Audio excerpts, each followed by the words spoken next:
Hello everyone. क्या आपने कभी सोचा है कि हमें अलग अलग मेजरमेंट्स करने के लिए अलग अलग स्केल्स की ज़रूरत क्यों पड़ती है?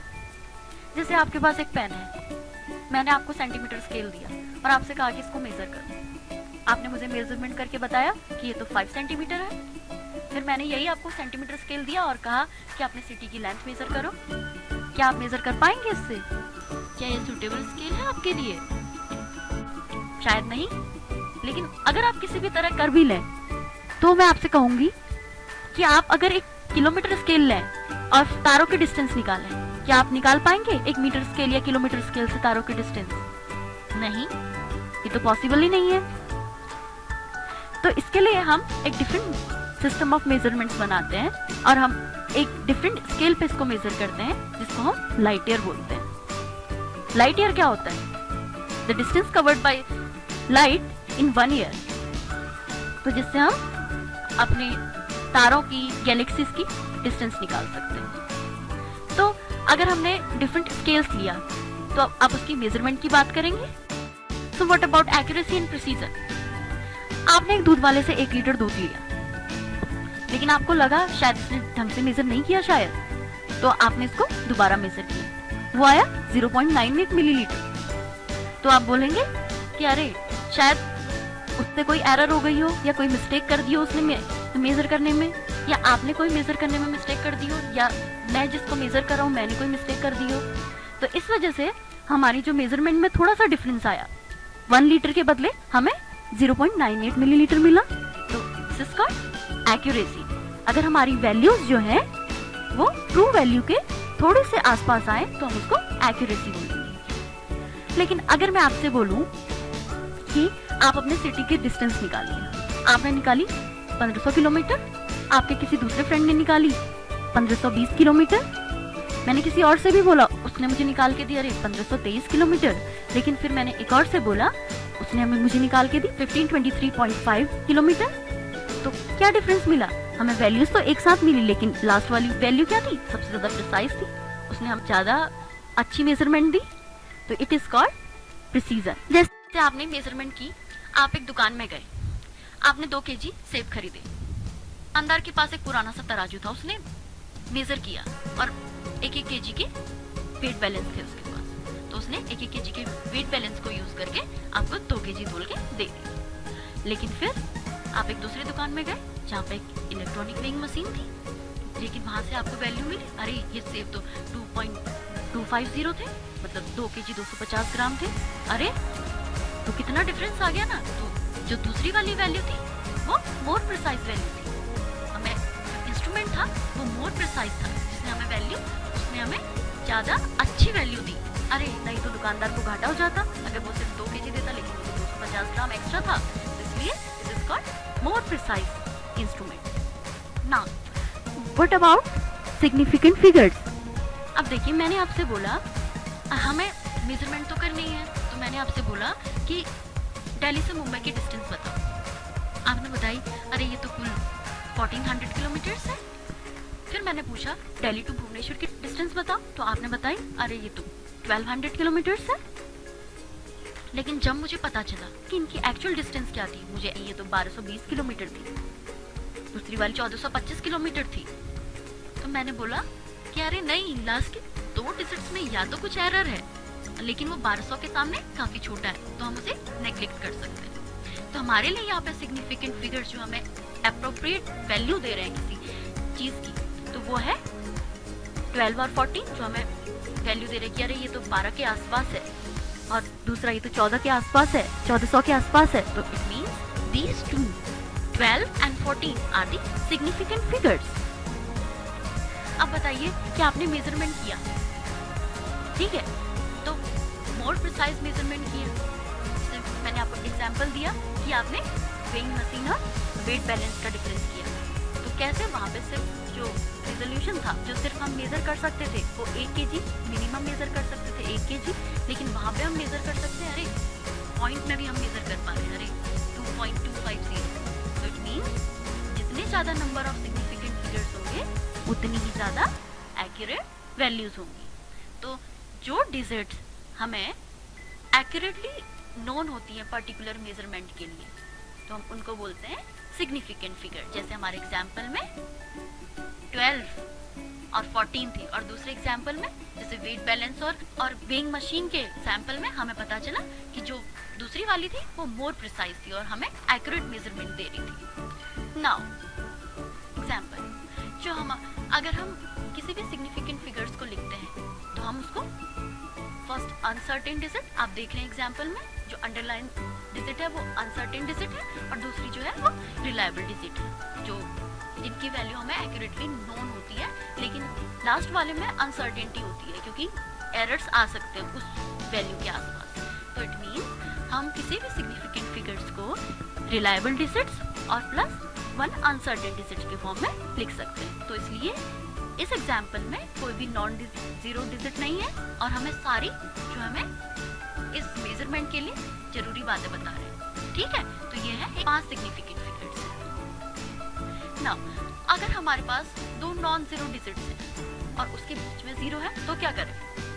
तो इट मीन्स, लेकिन हमें पता है जैसे अंडरलाइन 0 है, 108 के बीच में 0 है, तो ये हमें बता रहा है कि ये जीरोस जो हैं वो हमें किसी चीज की वैल्यू दे रहे हैं। अगर मैं इन जीरोस को हटा दूं तो इन जीरोस को हटाने के बाद भी मेरे पास मेरी जो मेजरमेंट है वो गलत हो जाएगी। अगर मैं इन जीरोस को हटा दूं, 0 0 जो डेसिमल के बाद 0 है, जो डेसिमल से पहले 0 है, तो इट मीन्स ये हमें कोई इम्पोर्टेंट चीज बता रहे हैं मेजरमेंट के बारे में। तो these all zeros occurring between non zero digits are significant.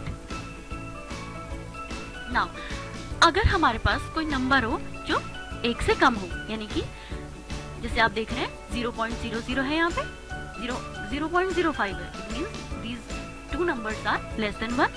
तो अगर यहाँ पे 0 आए तो हम क्या करें? अगर ये सिग्निफिकेंट हो गई या नहीं, तो हम कहेंगे कि ये जो जीरोस हैं वो सिर्फ हमें प्लेस वैल्यूज दे रहे हैं, लेकिन ये जो जीरोस के बाद में जो वैल्यूज हैं वो हमें मेजरमेंट के बारे में बता रहे हैं कि एग्जैक्टली कितना के आसपास हमारी मेजरमेंट आई होगी। तो इसमें ये जो 0 है वो नॉन सिग्निफिकेंट है, इसलिए इन एग्जांपल्स में ये जो 4305 है 4 सिग्निफिकेंट फिगर है और 0.554 में 3 सिग्निफिकेंट फिगर है। इसलिए all zeros to the right of the decimal point and to the left of the non zero digits are non significant. So example, अगर जीरोस हमारे लास्ट में हो, अगर किसी नंबर के लास्ट में जीरोस हो तो क्या करें? और टर्मिनल और trailing zeros in a number without a decimal point are non significant. अगर देखिए हमारे लास्ट के 2 पॉइंट में 0 है, तो मैं ये तो नहीं बता रहा, ये मैं बता रहा कि इसकी वैल्यू आसपास है, इसमें कोई एरर भी हो सकती है। अगर मैं यहाँ पे 00 के बदले कुछ और लिख दूं, लेकिन ये 123 के आसपास में काफी कम वैल्यूज होंगी, मतलब इसकी जो वैल्यू होगी, अगर हम 12,000 की बात कर रहे हैं तो 00 यानी कि या तो 20 होगा या 2 होगा या 3 होगा, it means it is very less as compare to 12,000। तो इट मींस तो हम इसको नेग्लेक्ट कर देते हैं। तो दीज आर, और इन 2 पॉइंट्स में अगर कोई एरर भी आती है तो हमारे लिए जो सिग्निफिकेंट फिगर्स होंगे सिर्फ नॉन जीरो डिजिट्स होंगे। तो इसलिए द टर्मिनल और trailing zeros in a number without a decimal point are non significant. और अगर हम एक सिस्टम ऑफ यूनिट से दूसरे सिस्टम ऑफ यूनिट्स में चेंज करते हैं तो जो हमारे नंबर ऑफ सिग्निफिकेंट फिगर्स हैं वो चेंज नहीं होते। जैसे आप देख रहे हैं, अगर मैं 123 मीटर को 12300 सेंटीमीटर में चेंज करूंगी, तो ये जो रूल है इस रूल को यूज करके, तो ये 123 सेंटीमीटर को यूज करके इसमें भी 3 सिग्निफिकेंट फिगर होंगे। अगर मैं मिलीमीटर में चेंज करूंगी तो भी 3 सिग्निफिकेंट फिगर्स होंगे, क्योंकि ये जीरोस हमें कोई इंपॉर्टेंट वैल्यूज नहीं बता रहे। Now trailing zeros in a number with a decimal point are significant. अगर सोचिए ये जो अंडरलाइन जीरोस हैं, मैं अगर इनको हटा दूं, तो अगर हो सकता है कि मैंने इनको राउंड ऑफ किया हो तो तब 3.5 आ रहा हो, तो यानी कि हमारी कैलकुलेशन और मेजरमेंट में प्रॉब्लम आ सकती है अगर मैं इन जीरोस को हटा देती हूँ। लेकिन ये जीरोस जो है यहाँ पे हमें एक इम्पॉर्टेंट वैल्यू दे रहे हैं। यहाँ पे ये बता रहे हैं कि हमें यहाँ पे कोई नंबर नहीं है, सिर्फ यहाँ पे 0 हमें मिला हुआ है, तो यानी कि ये यहाँ तक एग्जैक्ट है। तो it means these values are significant. The trailing zeros in the number with a decimal point are significant. इसमें 4 सिग्निफिकेंट फिगर है और इसमें भी 4 significant figure. Rules of arithmetic operation with significant figure. लेकिन अगर जब हमें इन रूल्स को अरिथमेटिक ऑपरेशंस में यूज करना हो तो क्या करें? जैसे मल्टीप्लिकेशन और डिवीजन है, तो हमारा रूल कहता है कि अगर जिस वैल्यू में हमारी लीस्ट सिग्निफिकेंट फिगर्स होंगे, जैसे यहाँ पे हम कह रहे हैं कि density is equal to mass upon volume, volume में सिग्निफिकेंट फिगर्स कितने हैं, 3 सिग्निफिकेंट फिगर, और मास में कितने सिग्निफिकेंट फिगर है, 4 सिग्निफिकेंट फिगर्स हैं। तो लीस्ट सिग्निफिकेंट फिगर्स वाली वैल्यू को ही हम यहाँ पे लिखेंगे, मतलब हम उसको राउंड ऑफ करके इस वैल्यू को लीस्ट सिग्निफिकेंट फिगर्स के फॉर्म में लिखेंगे। ये हमारा rule for multiplication and division. लेकिन एडिशन और सब्ट्रैक्शन में क्या करें, जैसे एग्जांपल के लिए हमारे पास 3 नंबर्स हैं, इनका एडिशन हमें करना है। स्क्रीन में आप देख रहे हैं हमारे पास 3 नंबर्स है और इनका एडिशन हमें करना है। तो लेकिन एडिशन करके हमें मिल रहा है 663.821 मैथमेटिकली।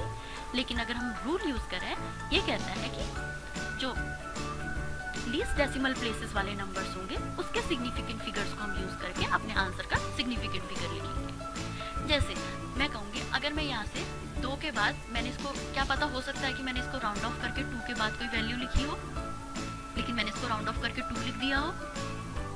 पॉसिबिलिटी हो सकती है यहाँ पे कि 2 के बाद कोई वैल्यू हो। तो अगर 2 के बाद कोई वैल्यू होती है तो इट मीन्स हमारे एडिशन में एरर्स आएंगी। इट मीन्स फर्स्ट जो हमारी डिजिट आएगी एडिशन में, उस 1 जो आई है उसमें एरर्स होंगी, तो इसलिए हम 2 को राउंड ऑफ करेंगे और जो हमारी वैल्यू बचेगी वो 663.8 ग्राम बचेगी। सो हम in addition or subtraction the final result should be written as many decimal places as there in the number with least decimal places, as in 227.2 in example. Now rounding of the certain data, तो हम round of क्यों करते हैं, जब हमें precise values की जरूरत होती है। जैसे मैंने कोई सामान खरीदना है तो मुझे चाहिए कि अरे मैक्सिमम 6000 रुपये चाहिए, तो इट मीन्स मैं राउंड ऑफ करके बता रही हूँ कि अरे मुझे 6000 के आसपास रुपए चाहिए, लेकिन एग्जैक्ट वैल्यू अभी नहीं पता मुझे, वो मुझे शॉप में जाकर के पता चलेगा कि अरे भाई ये सामान 6000 का, तो मुझे 6000 रुपये अपने साथ रखने हैं। तो राउंड ऑफ, जैसे एग्जाम्पल देख रहे हैं आप, अगर राउंड ऑफ करने के लिए अगर कोई जो हमारी लीस्ट सिग्निफिकेंट डिजिट है, मतलब जो फर्स्ट अनसर्टेन डिजिट है, जो यानी कि 6 जो अंडरलाइन डिजिट है यहाँ पे, अगर वो 5 से बड़ी है तो जो उसके प्रीसीडिंग डिजिट होगी उसको हम 1 बढ़ा देंगे, जैसे 2.75 हो गया, जैसे 2.746 है तो उसको 2.75 कर देंगे। लेकिन अगर वो 5 से कम है तो क्या करेंगे, तो लास्ट डिजिट अगर 5 से कम है तो हम उसको डिजिट को एज इट इज लिखेंगे और लास्ट वाली अनसर्टेन डिजिट और जो लीस्ट सिग्निफिकेंट डिजिट है उसको स्किप कर देंगे। Now the next one is, अगर 5 के ऊपर नीचे तो हमने देख लिया, लेकिन अगर 5 हो लास्ट सिग्निफिकेंट डिजिट तो हम क्या करेंगे, तो हम क्या करेंगे, अगर 5 के पहले वाली जो डिजिट है वो इवन हो तो हम क्या करेंगे, अगर इवन हो तो हम उसको राउंड ऑफ करके एज इट इज लिख देंगे, लेकिन और 5 को स्किप कर देंगे। लेकिन अगर वो ऑड हो 5 के पहले वाली डिजिट तो हम उसको 1 बढ़ा देंगे। तो these are the rules for rounding off the measurement.